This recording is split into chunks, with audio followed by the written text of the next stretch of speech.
Okay, 3, 2, 1.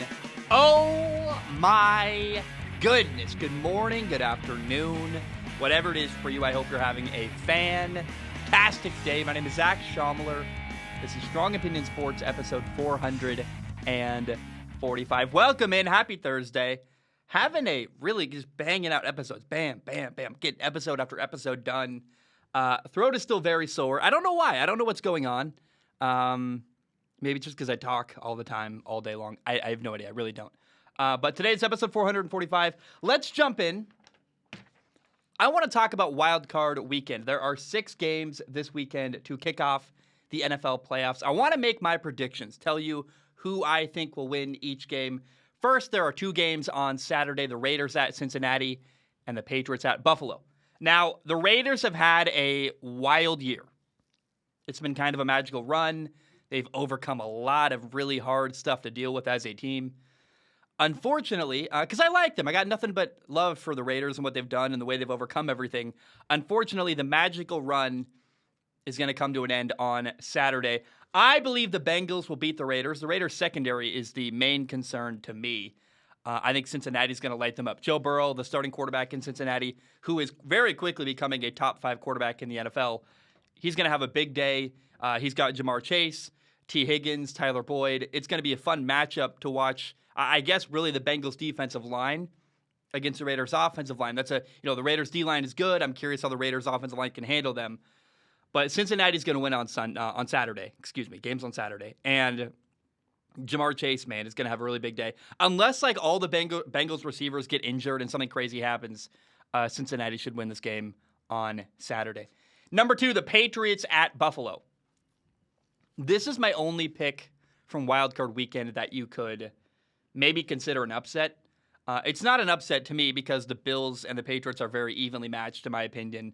But the Bills are technically the higher seed, and there you go. Well, okay, maybe that's an upset because I believe New England will win this game on Saturday. The Bills already beat the Patriots once this year, and it's really, really hard to beat New England a second time in the same year. This is the 3rd time they're playing each other. And Bill Belichick has a lot of film on Buffalo. He's seen how they're going to play stuff on defense and offense and how they're going to attack New England. So also on top of that, it's going to be freezing. The high temperature is supposed to be like freezing temperatures. It's going to be really, I think 0 degrees. It's something insane. It's going to be very, very cold on Saturday night in Buffalo. And the Patriots' style and how they play is better suited for cold weather. They run the ball really well. They play good defense. They literally won a game this year where Mac Jones, by the way, against Buffalo, in Buffalo, they won a game this year in a situation where Mac Jones, their starting quarterback, threw the ball 3 times the entire game. It's not going to be easy for Josh Allen to run the ball on Saturday. On top of that, I'm worried about the Bills' defensive line.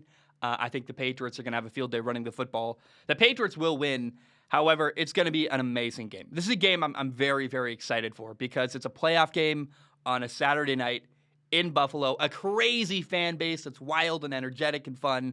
The atmosphere is going to be incredible. I cannot wait to watch this game on Saturday night, but I have the Patriots winning nonetheless. Okay, there are 3 games on Sunday. Number 1, the Eagles will lose to Tampa on Sunday. They're on the road. Look, Philly's offense is built around running the football. And unfortunately for them, the Buccaneers' defense is arguably the best defense in the league at stopping the run. And as much as I love Jalen Hurts, the Eagles quarterback, I love their head coach, Nick Sirianni, they're kind of just glad to be here. They're glad to be in the playoffs at all.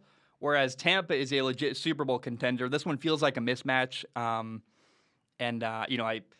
The Buccaneers on Tom Brady are going to win on Sunday. How about the 49ers at the Cowboys? I feel like the 49ers do some good stuff. I like them. I love Deebo Samuel. And I got nothing but, I don't hate the 49ers, but I do believe Dallas will win this football game for 2 very, very simple reasons. Number 1, which team has a better roster all around? Dallas. They've got a lot of firepower on offense. They've got playmakers on defense. Micah Parsons, Trevon Diggs.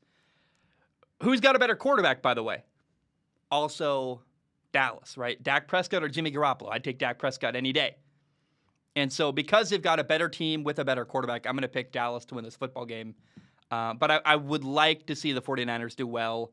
And this could be Jimmy Garoppolo's final game as a starting quarterback in San Francisco, or at least with the 49ers. They're playing on the road in Dallas, but I got Dallas winning on Sunday. The third game on Sunday, Pittsburgh at Kansas City. Kansas City will win this game.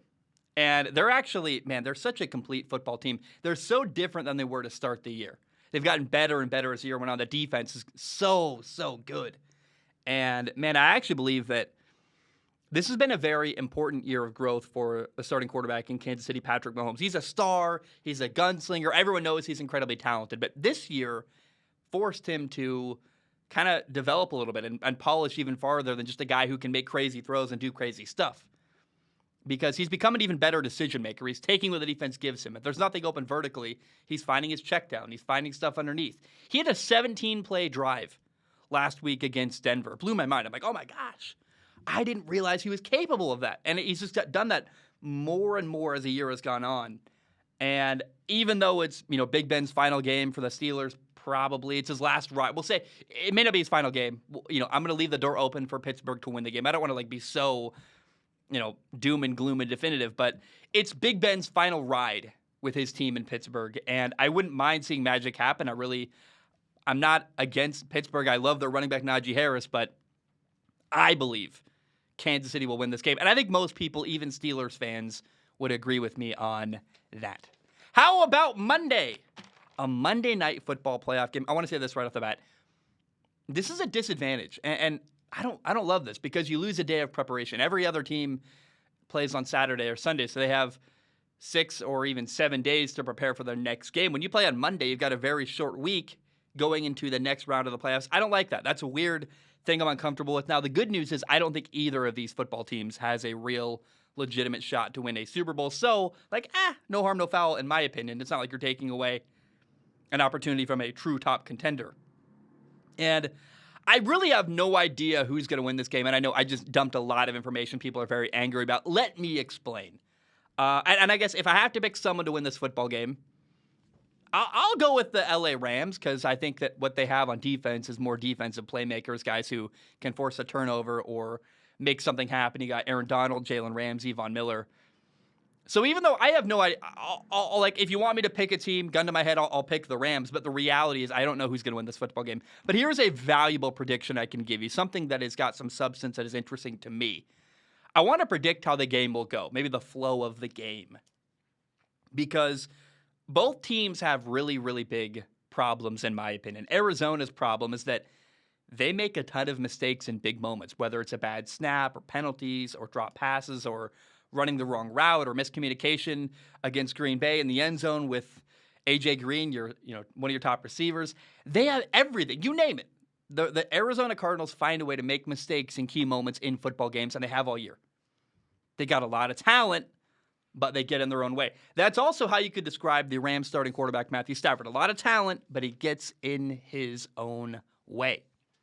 The Rams starting quarterback, Matthew Stafford, seems to love, for some reason, I don't know why. I'm convinced he must really love throwing terrible, boneheaded interceptions. I don't know why he does it. Every single game, there's a throw or two where you're like, bro, what's happened? Why did you make that throw? I watched him against Tampa earlier. I think it was Tampa this year, early on. He made a couple throws that he didn't get picked off on, but he literally, you could see on his face, he was like, I just got really lucky. And it doesn't go away. It's just who he is. And so, by the way, last week, the Rams blew a 17-0 lead against the 49ers. And Stafford had a chance to win the game in overtime. And he threw an interception again, right? That's who he is. So here's what I predict from this football game. It's going to be fun. It's going to be interesting. A lot of talent on both sides of the field. Rams, Cardinals, they're both good teams. They played each other twice this year. They've each won one game. Now, neither team's going to win a Super Bowl because of the problems I said earlier. Arizona's got all that kinds of mistakes. I think it's a coaching issue or some kind of lack of detail. And the Rams have Matthew Stafford, who loves throwing boneheaded interceptions. So my prediction is this game will be decided by some kind of a late mistake. A bad penalty, a turnover, a fumble. Something bad is going to happen at the end of this football game.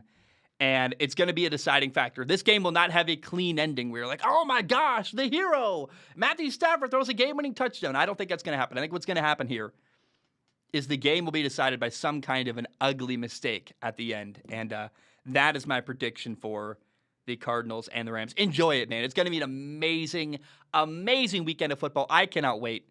And hey, look, the only upset I predicted is, I guess, the Patriots beating Buffalo, which isn't really an upset to me, but that's because I think the teams that are higher seeded are basically the better teams across the board this week, and I don't need to force some kind of upset prediction. I just don't believe that's going to happen here. So those are my predictions for NFL's Wildcard weekend to start the NFL playoffs. All right, let's talk about Tom Brady. Let me drink some water real quick because something was brought to my attention that blew my mind. So here it is. By the way, Tom Brady, I don't know the exact number here, but I did see another stat too. I should find it. I'm not going to. Since turning 40 years old, between the playoffs and the regular season, Tom Brady has thrown as many touchdown passes since turning 40 as Troy Aikman, a Hall of Fame quarterback, through in his entire NFL career. And now the game has changed. It's different. There's no Emmitt Smith, but that's amazing. Now, this year, Tom Brady, at the age of 44 years old, led the NFL in 5 wild categories. He led the NFL in passing yards with 5,316. He led the NFL in touchdown passes with 43. He led the NFL in pass attempts with 719. That means he threw the ball more than any other quarterback in the NFL. At 44, mind you. He also led the NFL in completions with 485. Part of that is because he threw the ball more than anybody, but part of it is because he's very, very good at football. And he had more yards per game with 312 point something than every other quarterback in the league. And all while leading his team to a 13-4 record and a NFC South division title. What's the point? What I'm saying is you better understand, at 44 years old, Tom Brady ain't going anywhere. He's at the top of his game. I don't even know what to do with this information because the end is nowhere near. I don't know when he's going to retire. It could be 4 more years at the rate he's playing, but for him to statistically be the best quarterback in the entire NFL at 44 years old, older than any quarterback I've ever seen play, it's remarkable. And we're watching guys like Big Ben, who's younger, drafted after him, retire. Eli Manning's gone. Peyton Manning's gone. Drew Brees is gone. They're all dropping like flies. And Tom Brady, partially due to his commitment to his body and whatever, but also just I think he's figured out, hey, I need to make sure I don't get hit. I need to be on a good football team. Tom Brady's found a way to, he's getting older maybe physically, like his body, but mentally he's sharper than ever. And it's just unbelievable. I want to give credit and acknowledge what Tom Brady's done this year because for him to be where he is at 44 years old is unbelievable. And I'm convinced if he wants to try to play till 50, it's not impossible. How can a man play a physical, violent sport like football till the age of 50? Now, again, he's barely getting hit. I know that the rules are protecting quarterbacks more than ever. And he's also I've seen him, oh, don't touch me and throw the ball in the dirt. He's avoiding hits at all costs. But what Tom Brady's doing at the age of 44 is unbelievable. Okay. News of the day, something that very, very much surprised me. I saw this and was like, really? That's very, very weird. So the Houston Texans have fired their head coach, David Culley, after just 1 year. It's very weird. That song, it's like, how bizarre. Do, do, do, do, do. I forget, I think it's Portugal the Man something, like how bizarre. Play that. It's like, how bizarre. What's going on? Houston went 4-13 this year, and when they first hired David Culley to be their head coach, I remember literally, he was the Ravens passing game coordinator, and I remember thinking, first of all, who is this guy? I've never really heard of him before. B, the Ravens are not a very good passing team. They're known for running the football very well. And I was not excited about David Culley at all. I literally think I said he's the only doofus who's willing to take the job, right? But I'm not going to lie to you. As the year went on and I watched Houston and he won 4 games, I thought they were going to be by far the worst team in the entire NFL. And he actually, in my opinion, overachieved. David Culley gained my respect. He hired good coaches. Pep Hamilton was his quarterback coach. He had a rookie quarterback, Davis Mills, playing very, very well. You could argue that Davis Mills was the best rookie quarterback this year, him or Mac Jones, but Mac Jones had a lot of help in New England. Davis Mills did not have that. And David Culley had basically nothing to work with. And I got to say, I feel horrible for the guy. He got an opportunity to be a head coach. Yeah, he didn't have a winning season, but he took a situation in Houston that no other coach is willing to even take. He did not deserve to get fired. I walked away with a bunch of respect for him, feeling bad for him for getting fired. And Houston, wow. How tone deaf can you be?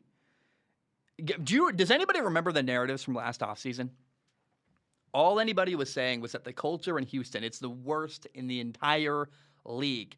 Hey, guess who kind of helped repair the reputation of the Houston Texans? The guy you just fired, David Culley, because you're not seeing those reports anymore, but part of it's because of David Culley. And maybe what Houston saw, Nick Caserio, the GM, has a New England connection, and maybe he's like, hey, I'm going to hire Brian Flores to get fired by Miami. I don't know. Maybe they have a good hire lined up, and I'm oblivious. I don't know. But I wouldn't want that job. I'm like, in Houston, if you overachieve and do well and better than expected, they're going to fire you after 1 year. The only guy, David Culley, the only person who would actually work with them, they turned their back on.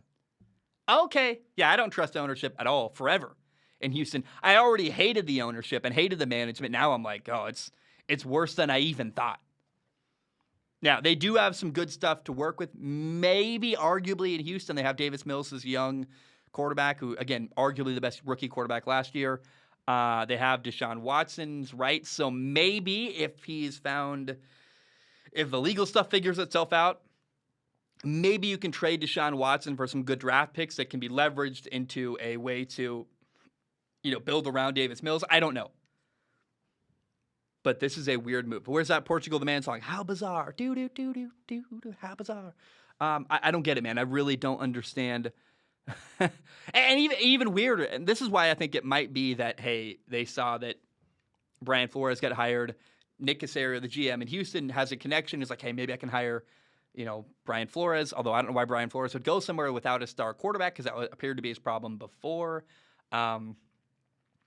But unless they have somebody they're going to hire lined up, which maybe they do, because usually you fire your head coach Monday after the games are over. Houston waited until Thursday. So stuff happened. Somebody changed their mind and decided to get rid of David Culley then. So maybe it was, hey, we didn't believe Brian Flores was going to get fired. We want to go get him instead. That could be possible. But David Culley got the short end of the stick. He got shafted. He got screwed over. And I thought he did a very, very admirable job as head coach of the Houston Texans, and way better than anybody expected him to do. And I thought he was competitive a couple times this year and was not supposed to be. So for them to fire him feels unjust and weird, and they turned their back on, again, the only guy who was willing to work with them last year. So Houston, good luck. Unless you got somebody lined up, though. Oh, boy.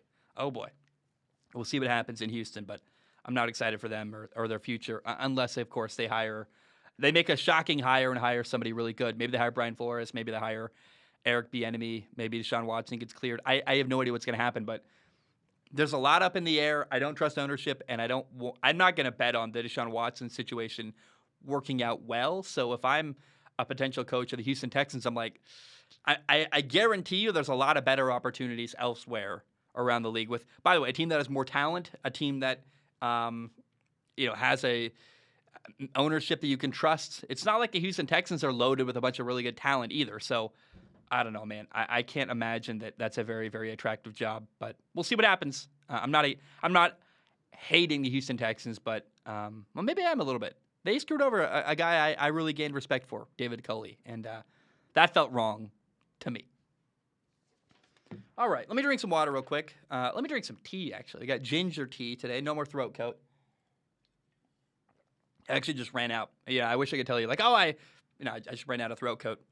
And I'm sticking with the ginger tea now. It's really good. Works great for me. All right, around the NFL, 8 coaches have been fired this year in the NFL. So there might be 8 new football teams looking for a new head coach. I'm including the Las Vegas Raiders on, in this topic because even though they made the playoffs, it's not clear they're going to keep their interim head coach, Rick Bisaccia, when the year comes to an end. So I'm going to say, hey, maybe the Raiders are one of the teams that are in the running for maybe hiring a new head coach. So let's start by going through the pros and cons of each team. If I was a potential head coach, where would I want to go? We'll start with Houston. They got Davis Mills with the Texans. He's a young quarterback. He looked great last year. Arguably the best rookie quarterback in the league last year, him or Mac Jones. And he actually played Bill Belichick better than any rookie quarterback I have ever seen play against the Patriots defense in the history of the Bill Belichick era. They also have Deshaun Watson's rights, which means that maybe if things work out the right way, you could make a trade and leverage Deshaun Watson for a couple draft picks and use them to build around your young quarterback, Davis Mills. Other than that, though, there's not a lot of talent in Houston. And I really, after them firing David Culley after 1 year, the only person who was willing to work with them last year during the offseason, for them to turn their back on a guy who I thought did a respectable, good job for them, makes me I already didn't trust the ownership in Houston, but it confirmed my suspicion that, yeah, the ownership in Houston is are people you just don't want to work with. And the management there, yeah, I wouldn't trust them with, a 10-foot pole, or whatever the saying is. I wouldn't trust them at all. I'm good. I don't want to work with them. And so despite a quarterback and maybe some draft capital, if they can get a trade for Deshaun Watson, I would be wary of the opportunity in Houston. How about the New York Giants? Big Blue. I believe they have a problem at quarterback. They have Daniel Jones, who is not a quarterback I believe in. However, they do have 2 top 10 picks, which means that they have the number 5 overall pick and the number 7 overall pick. They could make a trade for a quarterback like Russell Wilson or Deshaun Watson. They could leverage their picks for a star quarterback, which is a big deal. And if I'm a potential head coach, I go, what's the plan for those 2 picks? Because if I can get a top-tier quarterback, I'd feel way better about playing. Especially, hey, Russ Wilson in New York? I'm like, yeah, sign me up. I'll work with that guy. The Denver Broncos are a team with, they also do not have a quarterback, but they have a lot of potential. They got a lot of talent there in Denver, especially at the receiving core. I mean, if you get a quarterback like Aaron Rodgers, oh my goodness, it's a really, really good opportunity there. They also have the number 9 overall pick. So despite no quarterback, they got a lot of talent. Denver's not horrible. Now, the Raiders have Derek Carr, a quarterback who, look, either Minnesota or Vegas are the 2 teams that are the best teams that do not have a head coach, or the best quarterbacks without a coach. Derek Carr is maybe the most underappreciated quarterback in the entire NFL. It blows my mind that people... Does anybody understand that Derek Carr took the Raiders this year to the NFL playoffs in a year where they lost their coach, had 2 starters cut, and really horrible stuff off the field? And by the way, there's not a lot of talent around him in Vegas. Like, Derek Carr is amazing, and people just don't appreciate him at all. It drives me nuts. So the fact that the Raiders have Derek Carr is a massive piece that would be very, very attractive if I was a potential head coach. The Minnesota Vikings have Kirk Cousins, a guy who I think that's a positive. He's not perfect, but I'm not going to argue that Kirk is one of the best quarterbacks in the entire NFL or anything, but he is certainly very underappreciated, and at times has been one of the only good things on a losing football team last year in Minnesota. They also appear to have patient ownership in Minnesota. They gave Mike Zimmer a long time before they let him go this year. They also have some good players on offense. They got Dalvin Cook at running back, Justin Jefferson, Adam Thielen, just to name a couple. In my opinion, though, a coach like Brian Flores should not go to Minnesota. Minnesota needs an offensive coach that can really get the most out of what they have. The strength in Minnesota on their roster is talent on offense, and they need someone on the offensive side of the football to be their head coach to get the most out of what they got going on offense in Minnesota. The Jacksonville Jaguars, they've got the number 1 overall pick in the upcoming 2022 NFL Draft. On top of that, they got the number 1 pick from last year, too. They got a starting quarterback, Trevor Lawrence, who I really like, and I thought showed a lot of promise in the final game of the year against Indy. And despite having a bad year, Trevor, I'm like, hey, if I'm a coach and I'm confident in what I can do, I'm like, I want to work with Trevor. I can help Trevor succeed. And he had a rocky year last year, but look at what went on in Jacksonville. They had Urban Meyer going off the rails. They had all kinds of stuff happening, but if I'm a coach with any kind of confidence, I'm like, I want to work with Trevor Lawrence, and I can work with him and make him and help him win games. The other benefit to Jacksonville is they have low expectations. The pressure is off. They haven't been good for a long time.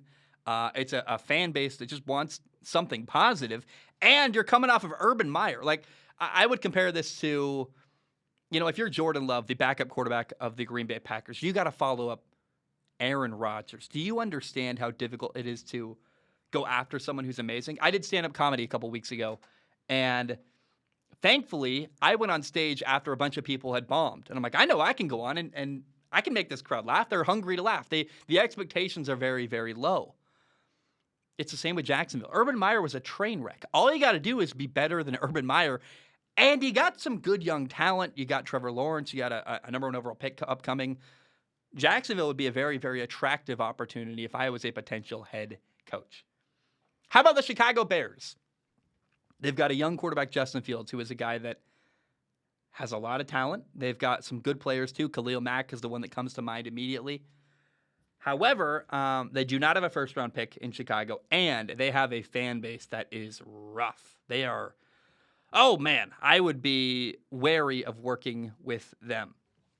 How about the New York Giants? What am I saying? How about, I missed something.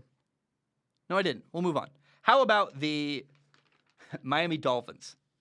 The Miami Dolphins have a limited quarterback, Tua Tagovailoa, a guy who, in my opinion, needs a lot of help to win. He's going to need really good pieces around him and a coach that really works to his skill set. And he's never going to have a massive arm and be able to run around. He's always going to be a little bit limited physically. They also have a bad offensive line in Miami. They don't have a lot of talent outside of a couple of young players. They do have, 3 stud second-year players going into next year: Jalen Phillips, Jalen Waddle, and Javon Holland. But overall, Miami's not that attractive of an opportunity, in my opinion. Now, if I had to rank the 8 teams that do not have a head coach right now permanently, which is the best opportunity to go be a head coach? From best to worst, I would wonder, who has a quarterback, who doesn't, who can get a quarterback that doesn't have a quarterback. Like the Giants don't have a quarterback, but they've got some trade capital they can move to go get a quarterback. Who has good ownership? Who has ownership that I trust and would want to work with? Houston is not one of those teams that I would want to work with. I know from an owner standpoint, I don't trust them at all. And which team has talent that I would want to work with? I look at the Vikings and go, oh, boy. So my number one team, the best opportunity to go be a head coach, is actually the Minnesota Vikings, because they've got a good quarterback, Kirk Cousins, who gets a lot of hate. He's not perfect. He's not a top 5 quarterback in the NFL, nothing like that. But he's very competent. And with a good head coach, I think he could do a lot of good stuff. He needs an offensive-minded head coach. And if anything, Kirk is very underrated. They got good offensive weapons: Adam Thielen, Justin Jefferson, Dalvin Cook, and patient ownership. They play in a dome. You have to play Green Bay twice a year, but they might lose Aaron Rodgers after this year. And then, hey, the division's up for grabs. So I'll play Chicago and Detroit twice a year if I'm Minnesota. I think Minnesota is the best opportunity for a potential head coach in the NFL. The number 2 best opportunity, the second best opportunity, is the Jacksonville Jaguars. They got a quarterback? Yes, Trevor Lawrence. They got some talented young players. They've got low expectations from their fan base and their ownership. They just want something good to happen, and if you can give them something good, they will be satisfied. They got the number 1 overall pick coming up. I think the Jaguars are a massively great opportunity in the NFL. The third best opportunity is the Las Vegas Raiders. I would want to work with Derek Carr. He has never been in a great situation. He's never had a great team around him.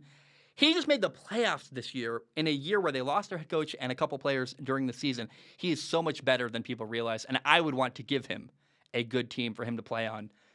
He's a great leader. He's talented. I would look at Derek Carr if I'm a potential head coach, and I'm like, dude, Derek, let's build something together. Derek Carr is the most attractive thing the Raiders have going for them. And for some reason, casual NFL fans just do not appreciate what he does. Now, the 4th and 5th best opportunities in the NFL are 2 teams that do not have a quarterback, which, hey, normally I would say avoid that. However, the Denver Broncos, there's a lot of talent there.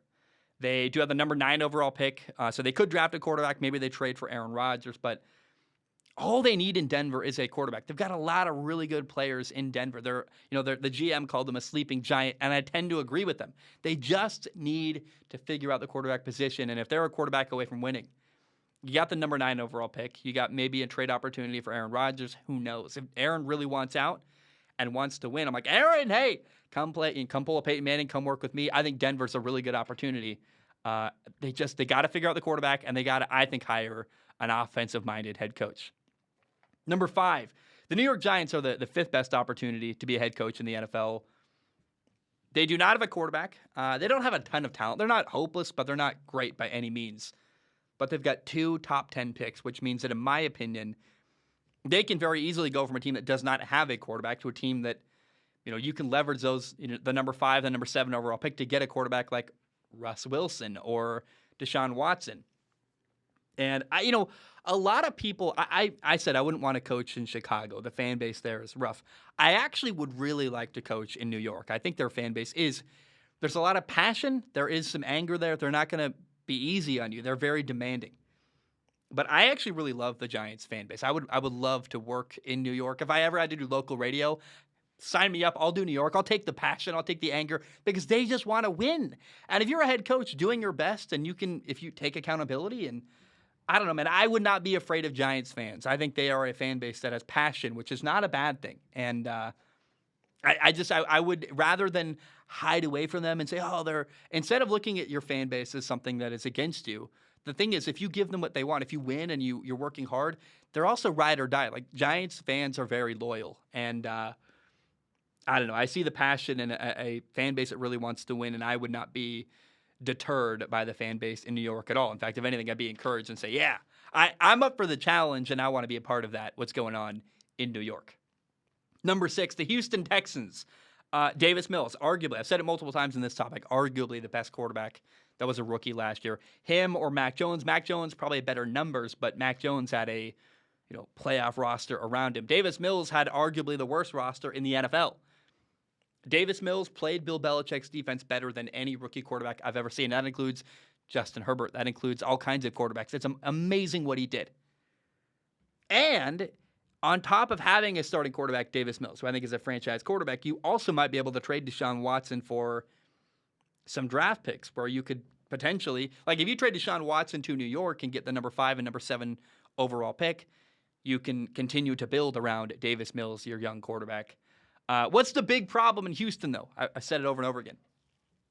Their ownership is a group that Cal McNair, I don't trust him. I don't trust any of the ownership in New York or New York. Sorry, excuse me. I don't trust the ownership in Houston, and I wouldn't want to work with them. I think they're terrible. I think they are. I don't trust them. I think they are.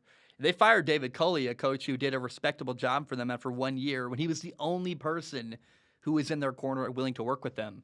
So I would not want the job in Houston, but they do have a quarterback. They do got some potential trade opportunities that they could build around their young quarterback. It's not a terrible opportunity. Here are the 2 worst opportunities, in my opinion, in the NFL, number 7 and number 8. Number 7, the Chicago Bears are the 7th worst, 7th best maybe. They're far from the top of the best opportunities in the NFL to be a head coach.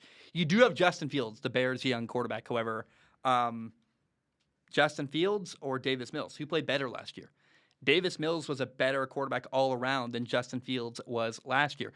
Davis Mills was more polished. He made better decisions. Justin Fields, the quarterback in Chicago, has a lot of talent. Dude can run, has a big arm, but he's still developing. And who's a better quarterback? Davis Mills right now. But if you're a confident head coach and you're like, look, I can take the skill set of Justin Fields and teach him how to be a better quarterback, like, the sky's the limit there. Now, unfortunately, the Bears do not have a first-round pick, and in my opinion, they've got a toxic fan base who second-guesses everything and has, just no understanding of football. It just drives me nuts. The Bears fan base is one that I would not, you could look at it as a challenge to like, oh, yeah, I'll take on what it is, but I think actually they go beyond passion and into the word toxic, and I would not want to really be the head coach in Chicago. You got a quarterback who is maybe not good, Justin Fields. You got no first-round pick, and you've got a fan base that is going to be very impatient and overly critical of every little thing you do. And I'm like, I'm out. I'm good. I don't need that. I would rather. There's so many other opportunities that are better. I don't need to deal with Chicago Bears fans. I'm totally good. Number 8, the very worst opportunity to be a head coach in the NFL right now is the Miami Dolphins. They've got a bad offensive line. They've got no first-round pick. They've got Tua at quarterback. I love Tua as a human being, but he's very limited. He needs a lot of help. He needs a good offensive line, which I don't know how they're going to find a good offensive line with no first-round pick, not a lot of draft capital, not a lot of trade value going on there. How are you going to win in Miami? I don't know, because you need a coach who wants Tua, who's committed to Tua, and somehow finds a way to build an offense around Tua, even though they've got not a lot of value and pieces they can use to build. So I'm concerned about Miami. I think they're by far the worst opportunity to be a head coach in the NFL, and it's going to be hard to win in Miami for sure, in my opinion. All right, the Miami Dolphins fired their head coach, Brian Flores, and so I want to see Brian Flores now make a move to the New York Giants. I think Brian Flores is a coach that did very well in Miami, overachieved, won games he probably shouldn't have, and in New York, you got this crazy opportunity where you have the number 5 and number 7 overall pick, 2 top 10 picks. And what you can do in New York is trade those picks for Russell Wilson or Deshaun Watson. And I'm telling you guys, I think Brian Flores is a guy who can build a culture, who can win, he can build a great defense for sure. He needs to get out of his way and hire a good offensive coordinator. I don't know what his plan is there. He so far in his career has not been able to do that as a head coach. But what I want to see more than anything is what can Brian Flores do as a head coach when he has a star quarterback, a guy like Wilson or Watson. And I don't know. Keep your eyes open because I'm very interested to see where Brian Flores will land. Because I think he might be a head coach even as early as next year. And if not that, he'll be a great defensive coordinator. But I'm excited to see what Brian Flores will do next in the NFL. All right. I need some chapstick real quick. My lips are getting very chapped. Throat's killing me. Doing my best. It's a Thursday. Tomorrow will be predictions versus reality. Knowing me, knowing how long it's going to take to make that, it probably won't come out until Saturday. But I'm working on it. It's coming. Last weekend, we got to see Green Bay Packers' second-year quarterback, Jordan Love, play a little bit. He played the entire second half against the Detroit Lions. And he was 10 for 17 passing, 134 yards, 1 touchdown, 2 late interceptions. I'm not going to lie here. I feel horrible for Jordan Love because it's going to be really, really hard to follow Aaron Rodgers. Whether Jordan Love is a good quarterback or not, the standard of play in Green Bay right now with Aaron Rodgers is just unbelievable. And the fan base expects Aaron Rodgers, and to go from Aaron to Jordan Love, there's a huge gap between them. And even if Jordan Love is a competent starting quarterback, that's a hard, tough act to follow. And it's not only talent that separates Jordan Love from Aaron Rodgers, it's also like sideline demeanor. You see very clearly, and part of it's from experience and being there and being a veteran. But Jordan Love is nowhere near as calm or confident as Aaron Rodgers, and that does leak out in how you see him on the sideline, the way he interacts with people. He doesn't come across as a guy who is casually just like cool and comfortable. Now, he made some good throws, though, I will say. He had a good touchdown throw that got dropped. He threw it up and over a defender on the run, by the way, to the corner of the end zone. That should have been a touchdown. He beat the blitz a couple times throwing, where he cut the ball out of his hands very quickly, made good, accurate throws. I think Jordan Love is very, very close to becoming a starting caliber quarterback in the NFL, which is surprising to me. He's actually developed more than I thought I was going to see him have done when I watched him against the Lions. If Rodgers leaves, though, again, it's going to be a massive drop-off, and it's going to be a very jarring change for Green Bay. But Jordan Love ain't bad. Jordan Love can play. He's got a good arm. He's accurate. He's getting the ball out quick. He knows their system very well. He did get his stats padded a little bit. He had a 62-yard touchdown pass on a tight end screen. That made him look a little better than he probably was. But again, had a touchdown dropped, so it all evens out maybe a little bit. Now, both of his interceptions came at the end of the fourth quarter with the Packers down. They had a chance to score to win the game and then score to tie the game. Both times he threw an interception. The first one was not his fault. It got tipped at the line. It did actually also bounce off a receiver's hands, then got picked off. His second interception was a throw that went high over a receiver. It went past the intended receiver, over his head, into a waiting defender's hands, got picked off. On top of that, he also missed Equanimeous St. Brown on a deep post where he needed to lead him across the field and instead threw it way too vertical and made the receiver have to slow down and missed an open window. I I will say, though, surprisingly, Jordan Love is not hopeless. He's got a lot of talent. He's getting better. He is doing stuff that you would want to see from a quarterback who is developing, getting the ball out quickly. He knows where to go with the football. He's actually making good decisions, even if he's not being as accurate as he. Like, he missed that throw to Equanimous St. Brown, but that's the right read. Or his throw to, touchdown should have been caught. That's the right read. Or even the one that got picked off the second time where he threw the ball high. That's another good read. He just needs to be more accurate. And so I look at Jordan Love. He's very, very close to becoming a starting caliber quarterback, and whether he stays in Green Bay.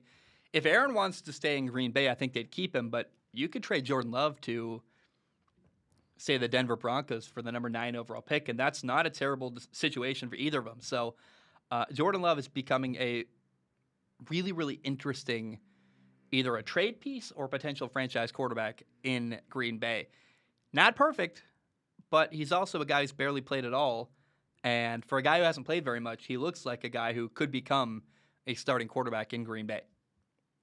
I got one final note. I think it has to do with Kirby Smart. Did anybody see the moment where Kirby Smart was helping Bryce Young up after Bryce Young threw a pick six in the national championship on Monday? Bryce Young, the Alabama quarterback, throws the game-ending interception. They're down 8 points. They need to score. He throws a pick six. That's ball game. It puts Georgia up 33-18. But Kirby Smart, as he's celebrating in that moment, sees Bryce Young, the Alabama quarterback, at his feet. And he helps the guy up, and he pauses his celebration to do a respectful thing for the young man, Bryce Young. And if it wasn't clear, it really blows my mind how much clear respect there was between Georgia and Alabama the entire game and the entire year. And that moment, if not, I'm not a huge Kirby Smart fan. I think it's kind of the way he speaks, and so there's something about him I'm not very interested in. But that was a moment where he showed his true character, and I was like, oh wow, like that's a guy who, he didn't put himself first when he could have been celebrating a national championship victory. He was actually picking up an opponent. And it gives me goosebumps to think about. Like, wow, we learned a lot about Kirby Smart in that moment. It's unbelievable. Hey, one other moment I want to talk about. There was a moment where, as Jalen Hurts was leaving the field against Washington earlier this year, the stands basically, he's starting to walk through the tunnel, and the stands to his left collapse and fall at his feet. And he actually almost got maybe a career-ending injury where if that lands on his leg, he's done so. And now, thankfully, he avoided the hit. And then what happened was there was a bunch of fans now, Eagles fans, by the way, laying on the ground, probably in pain. They fell 5 feet on their side. It's kind of crazy, and that's a massive problem. The stadium appears to be falling apart in Washington. But I want to give a lot of credit to Jalen Hurts because in that moment, it's a stressful moment. It's a high-tense moment. You know how strangers falling at your feet, and you almost got your leg, clipped. And what Jalen did was diffuse the situation. He was gracious. He was kind. He ended up helping up Eagles fans, giving them a hug, and turned what could have been a very scary, alarming, high, tense, stressful situation. Jalen Hurts calmed it down and handled it well and positively. And if that doesn't say a lot about who he is as a quarterback, beyond, his accuracy and decision-making, but how he handles that kind of moment, that's the kind of guy I want as my quarterback, a guy who doesn't panic, who doesn't run away, but instead is not only his immediate reaction was to be calm, collected, empathetic. He diffused a very tense situation, and it says a lot about him as a quarterback and as a person. And it's a highlight of the year for me watching Jalen Hurts that I haven't had a chance to talk about because it's kind of a weird moment, but I really was like, wow, it's a very, very impressive thing to see from the Eagles quarterback, Jalen Hurts. Guys, I love you. I appreciate you. Thank you for listening. I've now talked for 40-something minutes. That's the whole show for today. I love you. I appreciate you. Have a great day. Bam, we are done.